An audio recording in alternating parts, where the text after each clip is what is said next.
बिस्मिल्लाहिर्रहमानिर्रहीम। मैं हाफिज शाहिद मुनीर हूँ और आज हाफसाबाद की तहसील के एक इलाके में इंतहाई अफसोसनाक वाक़या पेश आया है और एक छत गिरी है जहाँ पर मासूम बच्चे बैठकर ट्यूशन पढ़ रहे थे। उस हादसे में टीचर भी मारी गई, उसका जवां साला बच्चा भी मारा गया और साथ साथ 4 तालिब इल्म भी मारे गए हैं। इसकी तफसील हम आपसे डिस्कस करेंगे। जैसा कि आपको मालूम है कि गुज़श्ता चंद दिन पहले पूरा गुजरांवाला रीजन सैलाब की जद में था और दरियाए चनाब का सैलाब जब हाफसाबाद पिंडी भटियाँ पहुंचा है तो ये पानी सूखे की में भी पहुंचा है। तो सूखे की का इलाका है फारूक आजम। यहाँ पर इस इलाके के अंदर पानी खड़ा रहा है जिसकी वजह से दीवारें कमज़ोर हो गई लोगों की। और इस दौरान आज एक फैमिली, एक खातून टीचर जिसका नाम सरवर बीबी है, 60 साल उसकी उम्र है, अपनी गुजर औकात करने के लिए उसने अपने घर के अंदर ट्यूशन सेंटर बनाया हुआ था जिसमें 7-8 बच्चे थे और वो खुद भी बैठी हुई थी कि अचानक उसके घर की छत गिरी है जिससे वो खातून खुद सरवर बीबी शहीद हो गई है। उसका 32 साला बेटा, उसके भी 2 बच्चे हैं, जवान बेटा था, वो भी इस हादसे में शहीद हो गया है। और साथ साथ 4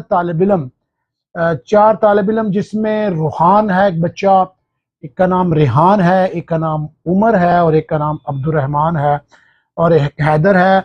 ये जो पहले 4 हैं, रेहान, रूहान, उमर और अब्दुर्रहमान, इनकी शहादत हो गई है। और हैदर बच्चा जो है और इसके अलावा 2 बच्चे और हैं जो तशवीशनाक हालत में हस्पताल पहुंचाए गए हैं।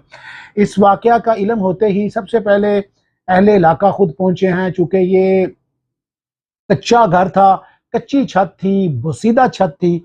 जब ये गिरी है तो इसके गिरने के साथ चीखों पुकार पैदा हुई है, तो लोग रेस्क्यू टीम के पहुंचने से पहले पहले खुद पहुंचे हैं और अपनी मदद आपके तहत इनको निकालने की कोशिश की है। और ये चूँकि एक बड़ा हैवी काम होता है, कुछ चीज़ों के लिए मशीनरी ज़रूरी होती है, ये पसमानदा इलाका है, तंग गलियां हैं, आप मनाजर में देख सकते हैं। लोग अपनी मदद आपके तहत काम करते रहे हैं लेकिन ज़्यादा देर तक उस गिरी हुई छत के नीचे रहने की वजह से 6 लोगों की मौके पर ही मौत हुई है। ऐसा नहीं हुआ कि कोई इनमें से कोई हॉस्पिटल गया है। जो बच गए हैं, जो उन जगहों पर जिनके ऊपर मलबा नहीं गिरा, शतीरें नहीं गिरी, बाले नहीं गिरे, मट्टी नहीं गिरी, वो जो बच गए हैं एक साइड पे दीवार के साथ है बच्चे, वो जख्मी हैं और जिंदा हैं। ये बड़ा अफसोसनाक वाक़या है। अब सैलाब तो गुजर गया है लेकिन उसकी बाकियात अभी भी बाकी हैं, उसके आफ्टर शॉक्स बाकी हैं। लोगों की फसलें तबाह हो गई हैं, लोगों के घर तबाह हो गए हैं, खेत खलियान तबाह हो गए हैं और प्रॉपर्टीज़ बुरी तरह तबाह हुई है। और ये जो वाक़या है ये उसके ऊपर इसने